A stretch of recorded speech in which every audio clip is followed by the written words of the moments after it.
রেস্টটা সবচেয়ে বেশি বিনা পয়সা আপনি ইউজ করছেন, সেকেন্ড হাইস্ট আপনার ছেলে, এবং আপনার ছেলের বন্ধু পর্যন্ত বিনা পয়সায় রেস্ট হাউস ইউজ করছে। এই ভিডিওতে যাকে বেশ উত্তেজিত হয়ে কথা বলতে দেখছেন তিনি ঢাকা বোট ক্লাবের বর্তমান প্রেসিডেন্ট রুবেল আজিজ, এবং যাকে তিনি কথা শোনাচ্ছেন তিনি ক্লাবের সাবেক প্রেসিডেন্ট নাসির উদ্দিন মাহমুদ, যিনি এর আগে 2021 সালে পরিমণির কাণ্ডে বেশ আলোচনা সমালোচনায় ছিল। এখন প্রশ্ন হলো, সাবেক প্রেসিডেন্টকে বর্তমান প্রেসিডেন্ট কেন এভাবে কথা শোনাচ্ছেন? আমি এভিডেন্স ছাড়া আমি কখনো কথা বলি না।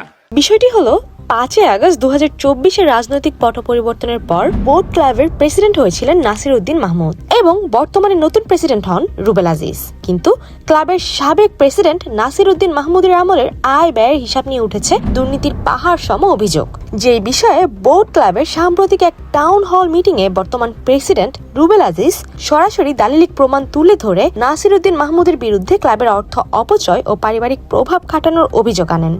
আপনার খরচটা আমি বলে দিই। আপনার ইসি 1 এ 57,16,569, এর ভিতরে আপনার ছেলের শুধু একটা বিল আছে, সেটা হলো 48,600। Here is the receipt. আপনারা যে কেউ চাইলে এখানে ছবি তুলতে পারেন।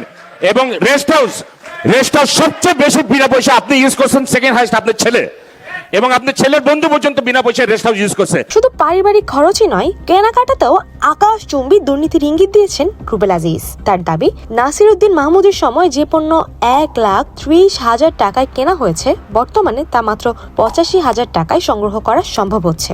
আপনি শিবাস রিগাল কিনেন 1,30,000 টাকা দিয়ে, যেটা আমি কিনি 85 লাখ টাকা দিয়ে, 85,000 টাকা দিয়ে। যদিও নিজের বিরুদ্ধে উঠা এসব অভিযোগকে সরাসরি অস্বীকার করেছেন নাসির উদ্দিন মাহমুদ। তার দাবি, ক্লাবের শৃঙ্খলা ফেরাতে গিয়ে তিনি অনেকের শত্রু হয়েছেন।